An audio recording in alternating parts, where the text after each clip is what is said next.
Aboriginal struggle in the inner cities, in Sydney and in Melbourne and in Brisbane. He's still alive. He was here in 1975 with the Aboriginal contingent to support Māori on the Land March. And I saw a wonderful photograph of him in Melbourne recently when we had the 2024 Hipoi, and he had a photograph of Aboriginal activists together standing like that in solidarity with the Hipoi of 2024.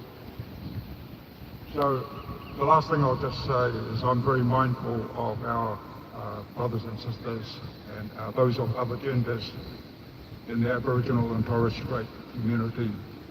And their history is part of our history in solidarity. As a Pacific person, as someone with a Māori ancestor, obviously we feel very closely what's happening to Aboriginal people and what's still happening to them. But the last thing I'll say is just be mindful of the fact that Aboriginal people are still surviving, they're resisting, they're organising, they haven't given up. And that's part of this day too, is the resistance of Aboriginal people. When I was in Western Australia a number of years ago, I went to a small park that was dedicated to one of the great Aboriginal chiefs that resisted the settlers in 1840 in battle.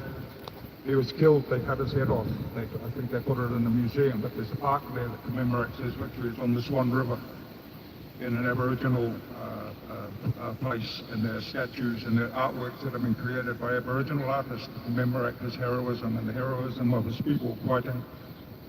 And that fight still goes on today. So I just want to encourage people, do some more research about Aboriginal people, do some more research about those heroes and heroines that have done the work for Aboriginal people, those people that have worked in incredible Indigenous networks in this country. They've worked with Māori activists in particular, but they've also worked with nuclear-free and independent Pacific activists in generations gone by. So I look at those elders.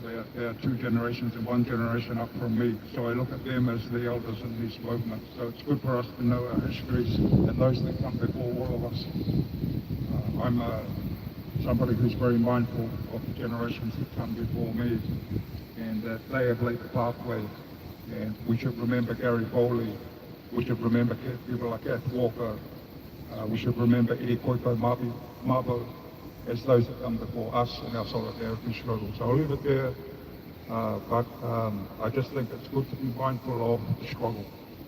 Aboriginal people haven't given up.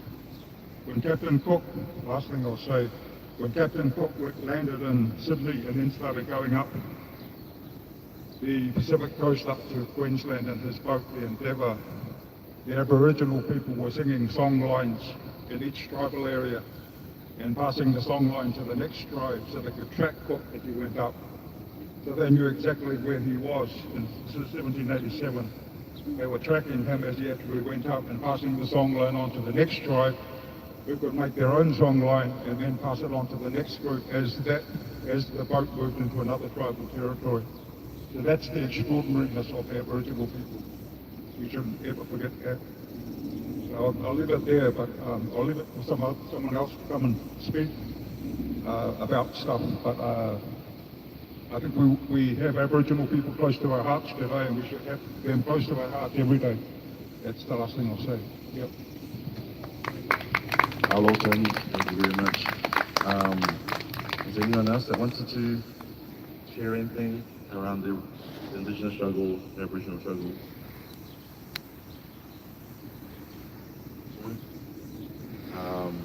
Cool. Yeah, I appreciate Tony sharing his wisdom and his experiences, as well as my Mirirangi, as well as my Nukunua. But yeah, I guess I'm just gonna rattle off a few things and say and recite a couple of poems by Aboriginal creators, just to finish us off. So the reason why today is not a day to celebrate is because on January 26, 1788, the British established the first colony, a penal colony, on Gadigal land, which the colonizers renamed Sydney.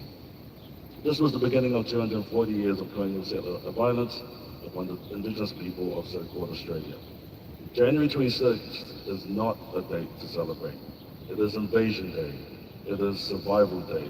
It is a day of mourning for our Indigenous Aboriginal mob.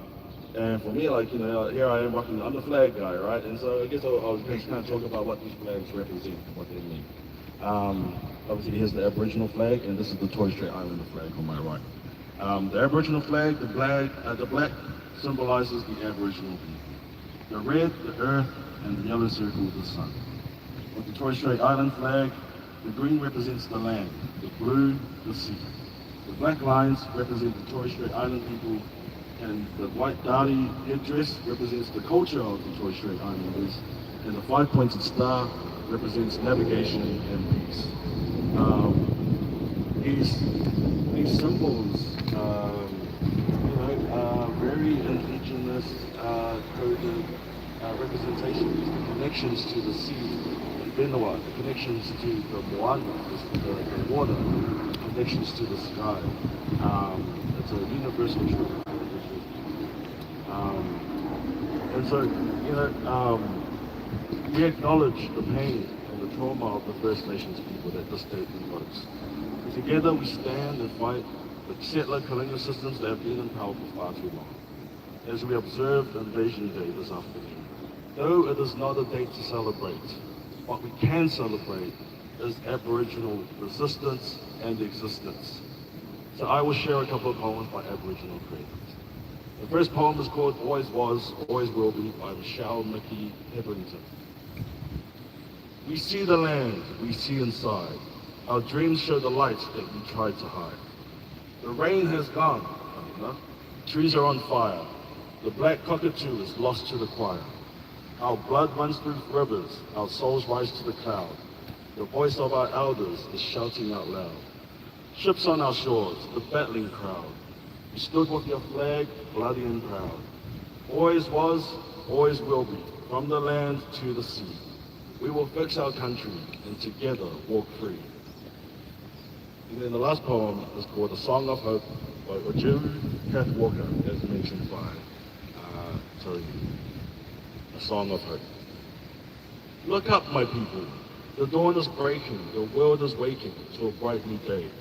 When none defame us, no restriction tame us, nor colour shame us, nor snare dismay.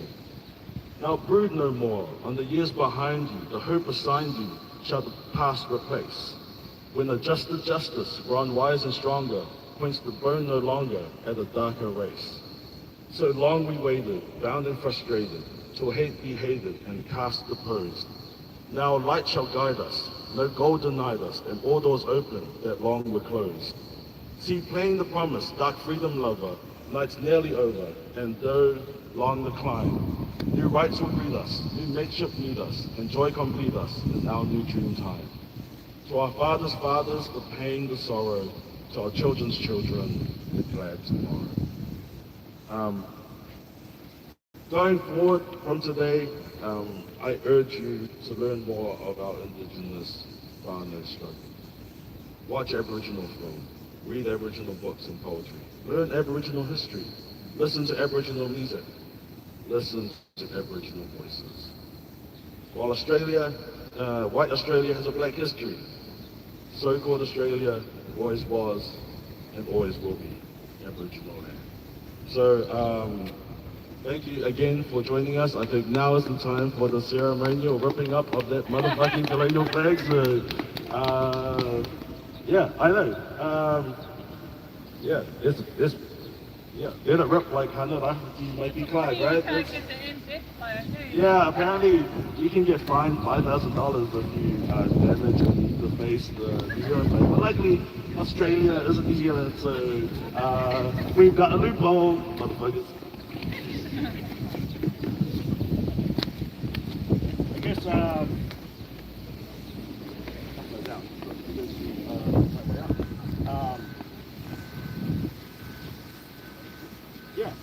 I guess all together now is always was, always will be.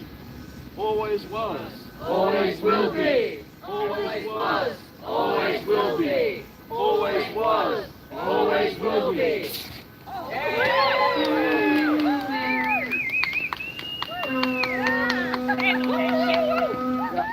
Now piss on it. Now, I've been trying to prepare, so I'm trying. I'm empty. But it's all good, Queen Victoria. Fuck you! Someone get a photo of everyone's fingers just being like, thank you, colonizer. Never see this. Yeah. That's not my style, yo. But yes, as I said, Jess is very keen wānanga to share their struggles, our interests. So I'll be listening about that when they have to.